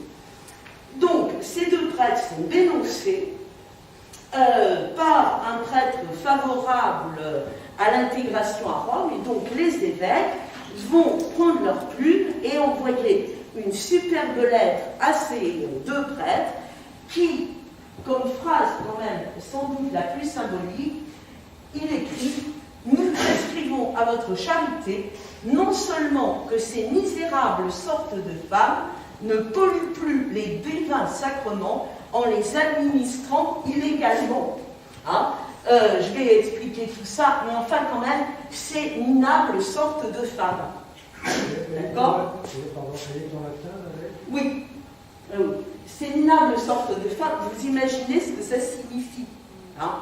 Donc, on remet les femmes à leur place. Bon, et bien cette lettre, elle va nous apprendre quand même pas mal de choses, avec d'autres sources, qui sont des sculptures et des peintures. Alors, on a beaucoup d'informations par une villa qui a été trouvée donc dans le Kent, et qui est une villa, ce sont vraisemblablement des gens qui se sont convertis au christianisme. Et donc ils ont créé dans leur villa un lieu qui est consacré à la prière. Alors, on va apprendre beaucoup de choses, et on va apprendre un peu plus sur la place de ces femmes. Alors, d'abord, on sait que les femmes montent à l'autel. Elles montent à l'autel, mais elles ne font pas le sacrifice de la messe. Elles ne sont pas ordonnées, mais elles montent à l'autel. Et en fait, quand les évêques leur reprochent d'administrer les sacrements, c'est simplement que quand le prêtre va consacrer le pain et consacrer le vin, elles prennent le pain et le vin et elles le descendent pour le donner à l'assemblée.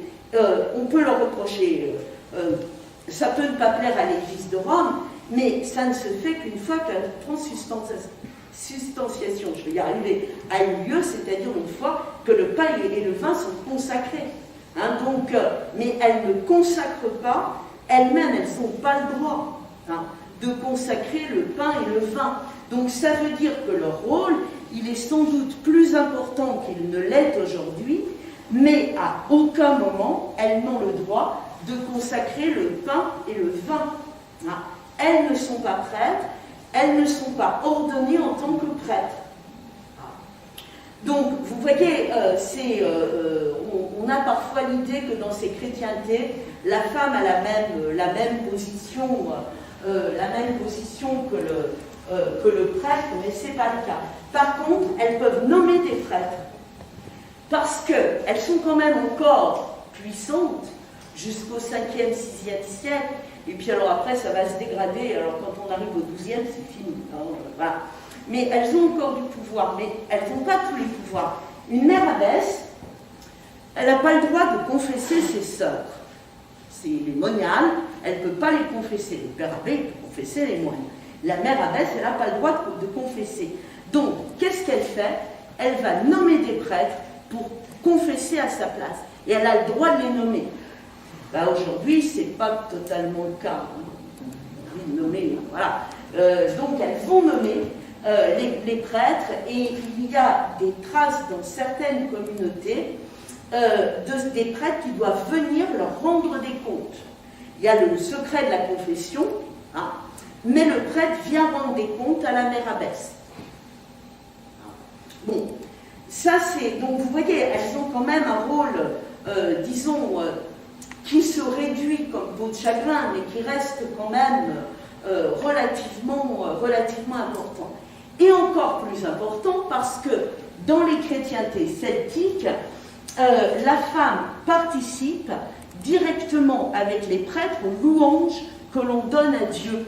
Et si vous regardez ces dessins qu'on a trouvés dans cette villa du Kent, il y a on loue Dieu, hommes et femmes, et les hommes et les femmes sont habillés de la même manière, avec des camailles, avec des aubes, avec des chasubles, donc que les hommes portent et que les femmes portent. Et sur l'image, on distingue bien les visages d'hommes et les visages de femmes, donc qui participent à la louange à Dieu. Mari et femme, homme, femme, mari et femme. Parce qu'à l'époque, le mariage, il est devenu un véritable sacrement au XIIe siècle. Quand on est au 5e, 6e siècle, le concubinage existe. Il y a des femmes de prêtres et des filles de prêtres et des fils de prêtres. Et dans les chrétientés celtiques, on est prêtre de père en fils. Et ça choque personne. Il y a des registres sur lesquels on relève le nom des femmes de prêtres, le nom des filles de prêtres, et c'est quelque chose de tout à fait habituel. Et le mariage, quand il y en a, c'est un mariage celte, renouvelable tous les ans. Donc, si au bout d'un an, ça ne vous plaît plus, vous n'êtes pas obligé de rester. Voilà. Vous renouvelez pas. Bon, donc, c'est assez drôle parce que aujourd'hui, on revient, il y a des gens qui célèbrent des mariages celtiques, et c'est pour un an. Voilà. Donc, voilà, si on n'a pas envie de compter vous marier, vous pouvez toujours essayer le mariage celte, un an renouvelable, éternellement.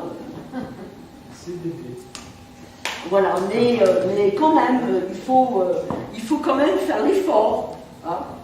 Et alors, les femmes, il y avait un autre problème. Donc, vous voyez, ce n'est pas du tout la même société qu'est la société chrétienne romaine.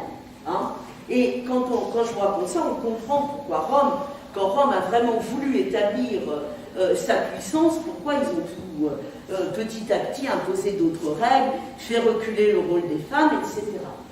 Et puis alors, il y avait un autre problème qui était ce qu'on appelait le gyrovagisme. Alors, le gyrovagisme, c'est pas un nouveau corona, ça veut dire l'itinérance. Alors, l'itinérance, c'était simple. Il y avait des prêtres et il n'y avait pas assez d'églises. Il n'y avait pas assez de chapelles. Donc, qu'est-ce qu'on faisait? On allait chez les gens. Le prêtre, l'abbé, allait de famille en famille, en particulier dans les familles pieuses, Et là, eh bien, il disait la messe, etc. Et qu'est-ce qui s'occupait de tout? Les femmes. Et donc, on les appelait les konospitae, ou les binti ou bintai pour le gaélique. Et ces femmes, elles s'occupaient essentiellement de l'accueil des prêtres, hein, de leur vie quotidienne, et quand il s'agissait quand ils disaient la messe, eh bien, elles allaient à l'autel pour les seconder. Hein. Et parfois, l'abbé arrivait, l'homme était prêtre, la femme était femme de prêtre, etc. Et donc, Rome va considérer, et il pouvait faire ce gyrovagisme, parce que toute terre est terre sacrée. Donc vous allez chez les gens, c'est terre sacrée. Hein. Tandis que pour Rome, n'est terre sacrée que l'église, la chapelle, le cimetière, quand il a été christianisé, la fontaine. Hein. Et donc c'est une conception totalement différente de la conception classique de ces chrétientés sceptiques. On est dans une toute autre conception. Hein. Et donc, évidemment, petit à petit, toutes ces femmes vont voir leur pouvoir reculer. Au fur et à mesure que l'Église gagne du terrain, au fur et à mesure, ces femmes vont perdre petit à petit de leur pouvoir. Alors, on peut considérer en réalité qu'elles ont un peu le rôle de diaconesses. Bon, alors les diaconesses, en fait, elles s'occupent, pour être moderne, on dirait qu'elles s'occupent de la pastorale. Hein. En fait, elles vont avoir un triple rôle en tant que diaconesse. Alors d'abord, pour être vraiment reconnue comme diaconesse et avoir accès à l'autel, j'ai oublié de vous le dire, il fallait avoir 40 ans révolus. Oui, parce que quand même, on n'allait pas faire monter une petite minette de 20 ans à l'autel, donc il fallait 40 ans révolus. 40 ans, c'était pas très jeune à l'époque. Hein. Voilà, donc il fallait avoir 40 ans révolus. Ça va rester longtemps, hein. 55 ans pour une Carabassène, à la veille de la guerre de 40. On ne pouvait pas être Carabassène si on n'avait pas dépassé les 50 ans. Hein. D'accord? Il fallait en plus être veuve ou célibataire. Hein. Donc Carabassène, c'est la veuve du curé, pour ceux qui sauraient. Alors, la femme, qui a un peu un rôle de diaconesse, elle a un triple rôle. Elle enseigne. Ça, c'est super important. La transmission de la parole de Dieu, elle se fait par les sermons, etc. Mais elle se fait surtout par les femmes. Et ce sont les femmes qui font ce qu'on appellerait la catéchèse. Ce sont les femmes qui vont enseigner, et en particulier enseigner à ces gens qui se préparent à être baptisés, c'est-à-dire aux catéchumènes.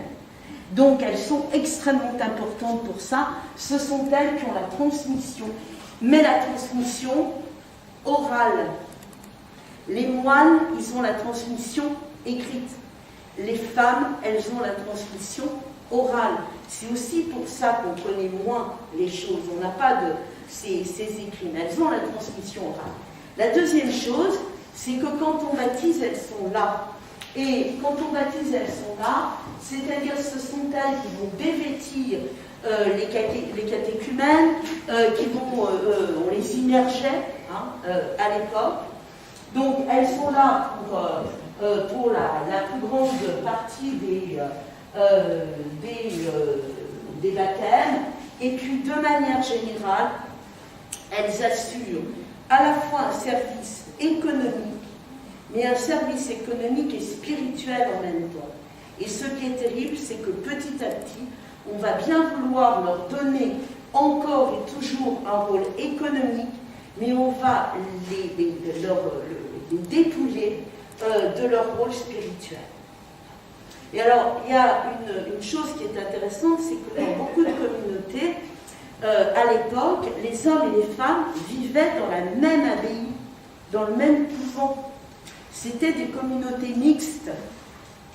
On a du mal à imaginer que ça existait. Ça existait en Orient, il y a eu Saint-Pacôme par exemple, mais c'était des communautés mixtes. Et alors, dans ces communautés mixtes, à la tête de la communauté, il y avait un homme ou une femme. Alors l'homme, il était le représentant de Dieu, du Christ, et la femme, elle ne pouvait pas représenter ni Dieu ni le Christ. Ah ben alors, on avait changé les choses. Et elle représentait la Vierge Marie. Et les moines qui étaient là, eh ben c'était Saint Jean. Donc on relisait le rapport qui était un rapport de Dieu, enfin de Jésus et des apôtres, en Marie et Jean. Hein, mère, voici ton fils, voici ta mère. Et donc, on avait créé ces relations-là, qui étaient des relations évidemment bien différentes des relations que l'on avait traditionnellement dans les abbayes. Alors, il y a eu puisqu'on parle de la Bretagne, ça a duré longtemps, ces communautés mixtes, et il y en a même eu hors de Bretagne. Vous connaissez peut-être l'abbaye royale de Fontevraud. Et à Fontevraud, il y a eu un père abbé extrêmement connu au XIIe siècle qui s'appelait Robert d'Arbrissel. Et ce Robert d'Arbrissel avait fondé une communauté mixte. Et le cœur de cette communauté mixte était Ermengarde, femme d'Alain Ferjean de Bretagne. Donc, qui faisait partie de cette communauté et qui a été la dernière véritable communauté mixte. Ermengarde, c'est elle qui, pendant que son mari était aux croisades, tenait d'une main de fer la Bretagne, voilà, et elle a été canonisée, Sainte Ermengarde, voilà.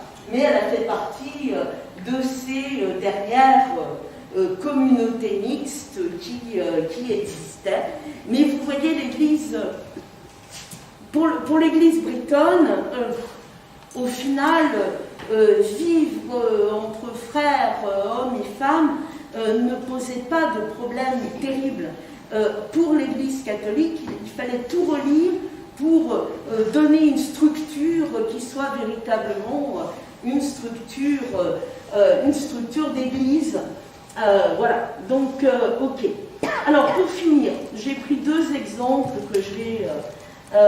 voir assez rapidement, hein, dont je vous ai en partie parlé déjà, et puis le deuxième qui est Sainte-Anne. Alors, c'est juste pour que vous voyez comment c'est fait, c'est faite plutôt la transition entre les églises, la religion ancienne et la religion moderne, la religion chrétienne. Le premier exemple, c'est Sainte Brigitte de Kildare, qui en fait est la christianisation d'une série de Bride, Birgit, hein, qui les précédaient et qui l'ont précédée. Et donc, on la met fille de druide, convertie au christianisme. Donc, le lien est fait avec la renonciation, à l'ancienne religion, qui était la religion de ses parents, et on la relie en même temps à une sainte Bride qui aurait accouché la Vierge Marie. Vous voyez, donc on retrouve des liens, et donc vous avez ici les représentations.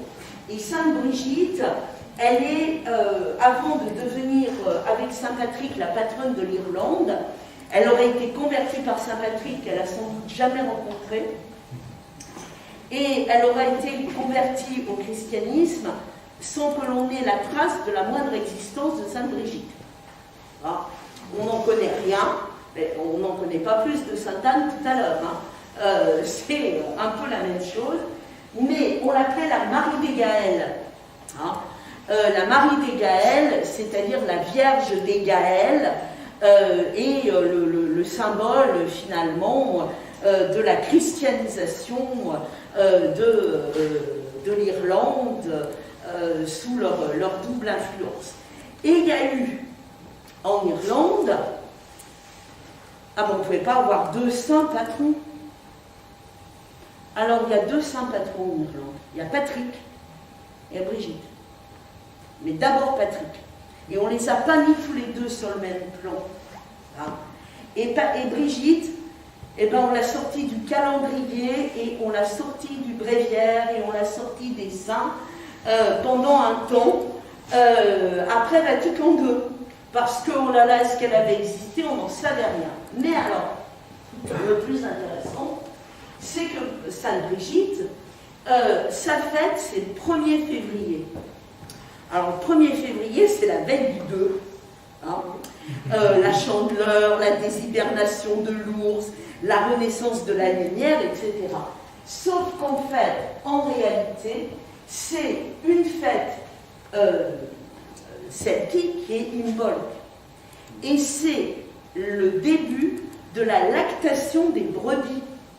C'est-à-dire qu'à partir du 1er février, l'horrible femme qui représente l'hiver et qui est apparue à Halloween, c'est-à-dire à la fin du mois d'octobre, laisse la place à une représentation de la pureté, de la féminité printanière, et c'est Sainte Brigitte qui va l'évoquer.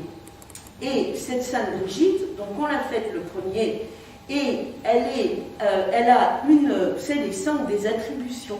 Et bien elle a le pissenlit. Sainte Brigitte, c'est le pissenlit. Pourquoi le pissenlit? Parce que quand vous cassez la tige du pissenlit, eh bien il y a du lait qui coule. Hein? C'est la lactation de la brebis. Tout à l'heure, vous avez la déshibernation de l'ours avec Saint Blaise. Là, vous aurez la lactation de la brebis avec Sainte Brigitte. Mais c'est vraiment... Et vous voyez, vous avez une correspondance avec les vieilles traditions celtiques, c'est-à-dire que ça va au-delà de Birgit, Braille de Vride, etc. Vous avez aussi un lien direct à la nature avec cette fête de Sainte Brigitte. Et l'autre chose, c'est ici, alors Sainte Brigitte, elle est toujours représentée aussi avec l'eau qui coule, le puits, hein, Waterwell, hein, le puits d'eau de Sainte Brigitte, et puis avec une croix. Hein. Et cette croix, c'est le symbole du syncrétisme entre la vieille et la nouvelle religion. On raconte que Sainte Brigitte, dans son village, avait été appelée parce qu'il y avait un vieil homme qui était un vieux guerrier des temps anciens et qui était en train de mourir, et il mourait dans les affres de la mort, et Brigitte avait comme réputation d'aider les mourants à passer. Alors on appelle, donc lui ne veut absolument pas en entendre parler, et il lui demande, il lui dit, asseyez-vous par terre. Alors elle s'assied par terre, et puis le sol était recouvert d'un certain nombre de rushes, de morceaux de jonc, de morceaux de paille. Alors elle va récupérer ça, et puis elle joue à faire une croix. Alors lui, il commence à regarder ce qu'elle fait, il lui demande, et elle l'aurait convertie avec cette petite croix qui a une forme toute particulière, et qu'elle aurait fabriquée à partir des bouts de paille et des restes de jonc qui traînaient par terre. Voilà. Donc, vous voyez ce lien, hein, quand, je ne sais pas s'il y en a peut-être pas parmi vous qui s'appellent Brigitte, mais enfin, il y en a beaucoup de Brigitte, donc la prochaine fois que vous les verrez, vous leur expliquerez que le pissenlit et le 1er février, mais bon... Je l'ai chez moi. Voilà, oui. Je l'ai chez moi, ce machin. Tu l'as, la croix de Sainte-Brigitte? Oui, oui. Ouais. Alors, on raconte, vous savez, dans les anciennes traditions bretonnes, on avait une bûche à Noël, et la bûche, il fallait la faire tenir, et elle se consumait, et quand elle était consumée, elle donnait de la cendre, et on gardait la cendre toute l'année pour protéger la maison. Eh bien, chez les Irlandais, on fabrique encore ces petites croix de Sainte-Brigitte, et on les met au-dessus de la porte, et comme on fait pour le buis béni, au jour des rameaux, on les brûle chaque année à la Sainte-Brigitte. Voilà. Mais c'est drôle, et puis ce lien avec les fêtes celtiques, etc. Alors j'ai un peu la même chose en magasin avec la Sainte-Anne, hein, patronne de la Bretagne, plus tardive que Saint-Yves, mais là il n'y a pas de préséance. On ne sait pas quelle est la plus importante ou le plus important. Chronologiquement, c'est Saint-Yves. Sainte-Anne, elle devient très très tard patronne de la Bretagne, 1914. La date, elle est facile à retenir. Parce que, alors, pourquoi si tard? Parce que le Vatican, ben, il ne sait rien sur Sainte-Anne. Le peu de choses qu'on sache sur Sainte Anne, on le sait par un évangile apocryphe. Apocryphe, c'est-à-dire un évangile qui n'est pas reconnu, qui est le protévangile de Jacques, qui a été écrit 150 ans en gros après le Christ, et qui raconte l'enfance de Jésus, d'une jolie manière. Hein. Mais évidemment, quand on est au Vatican, la jolie manière, c'est pas tout à fait ça. Et donc pendant très longtemps, les papes ont eu beaucoup de réticences envers Sainte Anne. Et donc finalement, ça explique que vous ayez beaucoup de demandes. Il y a des demandes pour que Sainte Anne soit patronne de la Bretagne depuis le XVIe siècle. C'est-à-dire en gros depuis la renaissance du culte à Sainte Anne. C'est-à-dire depuis, vous connaissez l'Ivan nicolazique et tout ça, donc depuis Sainte Anne d'Auray. Mais il y a toujours eu une suspicion. Pourquoi ? Parce qu'en fait, Sainte Anne, elle est devenue un culte très important. Hein, Claude m'a gentiment fait la photo de ce qu'on appelle la Trinité bretonne. La Trinité bretonne, c'est Sainte Anne, la Vierge et l'Enfant. Et chez les Bretons, Sainte Anne, la Vierge. C'est très impressionnant. Même au trésor de Sainte Anne d'Auray, Sainte Anne est très grande. Et Marie est toujours représentée comme une petite fille. Et Anne, elle rejoint la transmission. Et elle est le symbole de la fécondité. Vous avez ici, en Irlande, des montagnes qui sont les seins de Sainte Anne. Hein. Donc Sainte Anne, elle est la mère nourricière. Parce que la pauvre Sainte Anne, elle n'arrivait pas à avoir d'enfant, dans la tradition. Et elle n'arrivait tellement pas à avoir d'enfant que son mari avait été humilié dans le temple parce qu'on avait refusé l'offrande qu'il apportait parce qu'il avait une famille stérile. Et donc, c'est comme pour Abraham et Sarah. C'est la même chose. Et donc, il avait été averti en songe, Joachim, que sa femme allait avoir un enfant. Et la rencontre à la porte dorée entre Anne et Joachim est une très belle représentation. Les Russes en ont fait une icône qui est une icône du mariage où ils s'embrassent. Il n'y a pas beaucoup d'icônes où on s'embrasse. Et donc Anne devient le symbole de la fécondité, et elle devient le symbole de la fécondité, et on la trouve dans les lieux où il y a de l'eau. L'eau, des sources, mais aussi des marécages. Donc on la trouve un petit peu partout, et on la trouve sous des tas de noms.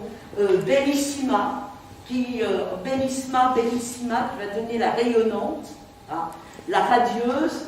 On la trouve aussi sous le nom d'Anna, de Dana, ça c'est assez proche, de Rosmeta, de Rigantona. On va la trouver sous pas mal de noms, dans des lieux qui sont soit des mamelons, des petites collines, soit des zones de marécage, ou des zones, donc Sainte Anne l'a pas lu. Mais Sainte Anne d'Auray, on le sait moins, est bâtie sur des marécages. Quand Yvon Nicolazic découvre les traces de l'ancienne statue au champ du Bosséno, c'est un champ inondable. Donc il y a toujours derrière l'idée de l'eau. Et donc cette Sainte Anne, elle fait le lien entre l'Ancien et le Nouveau Testament, et elle est le symbole de la transmission. Elle est comme ces femmes des premiers temps qui transmettaient. Et elle transmet, elle est la patronne des profs. Elle est la patronne des enseignants. Elle est la patronne des ébénistes aussi. Pour d'autres raisons. Mais elle est représentée comme enseignante. Elle a un livre et elle est le symbole de la transmission. Comme la femme dans la chrétienté celtique était le symbole de la transmission et de l'apprentissage. Et qu'est-ce qu'elle apprend à la Vierge Marie ? Elle lui apprend pas les poèmes de Dieu c'est qui, elle lui apprend l'Ancien Testament, c'est-à-dire les héritages.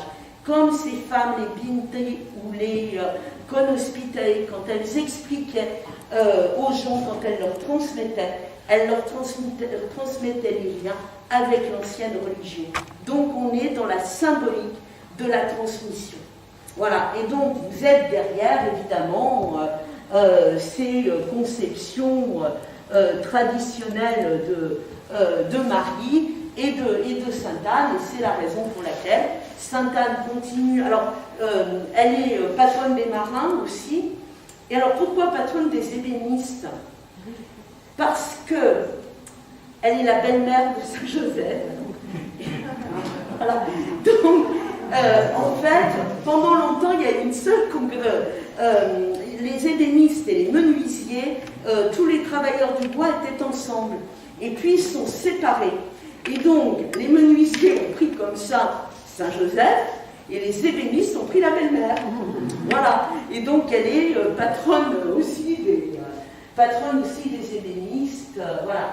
Et elle est devenue le symbole aussi de la transmission. Donc, je vous ai mis les images traditionnelles de Sainte Anne la Palue et de Sainte Anne d'Auray.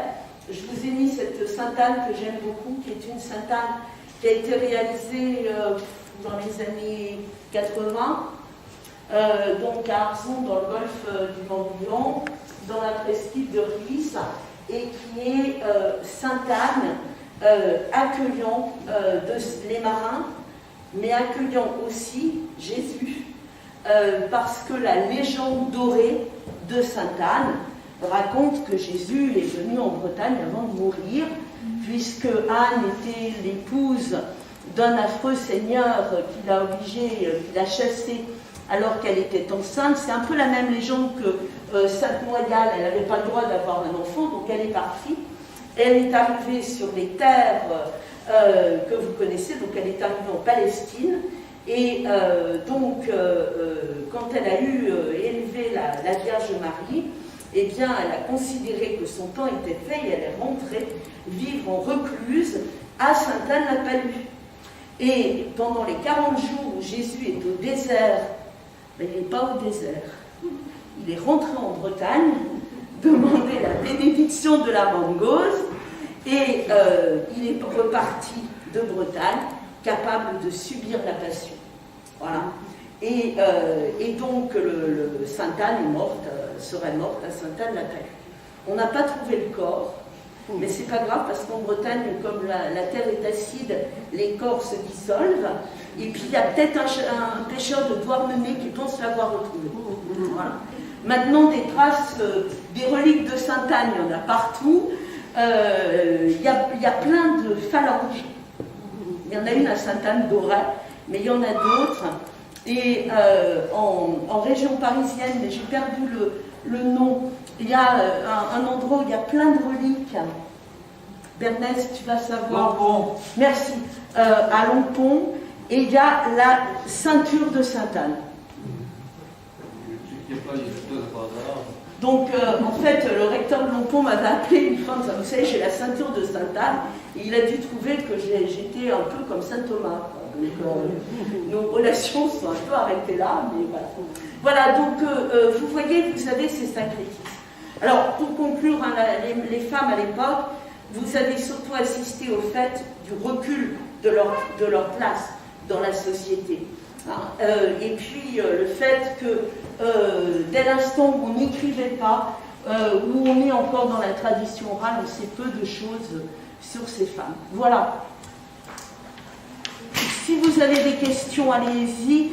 Je pense qu'il ne faudra pas enlever les chaises, Claude, hein, parce qu'il y a un concert.